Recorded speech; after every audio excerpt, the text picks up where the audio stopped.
Hello అండి. నేను మీ చేతనాశిని గుడిలో ఇచ్చే లెమన్ రైస్ ప్రసాదం తయారు చేసుకుంటాం రండి. కావాల్సిన పదార్థాలు లెమను, పల్లీలు, పచ్చిమిర్చి, ఎండుమిర్చి.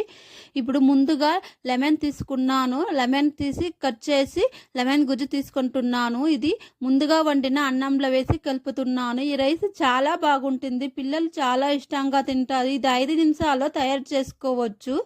ఇప్పుడు స్టవ్ అంటించుకొని కడాయి పెట్టుకున్నాను. కడాయి వేడెక్కిన తర్వాత ఆయిల్ వేసుకున్నాను. కొంచెం ముద్దపప్పు, వేరుశనగలు వేసి ఫ్రై చేసుకుంటున్నాను. పచ్చిమిర్చి, ఎండుమిర్చి వేసి ఫ్రై చేసుకుంటున్నాను. కరివేపాకు కొంచెం వేసి ఫ్రై చేసుకుంటున్నాను. ఇప్పుడు పసుపు కొంచెము వేసి ఫ్రై చేసుకుంటున్నాను. సాల్ట్ హాఫ్ స్పూన్ వేసి ఫ్రై చేసుకుంటున్నాను. కట్ చేసి ఇప్పుడు ఇంగువ కొంచెం వేసి ఫ్రై చేసుకుంటున్నాను. కొత్తిమీర కొంచెం వేసి ఫ్రై చేసుకుంటున్నాను. ముందుగా కలిపిన అన్నం వేసి ఫ్రై చేసుకుంటున్నాను. చాలా టేస్టీగా చాలా బాగుంటుంది. పిల్లలు చాలా ఇష్టంగా తింటారు.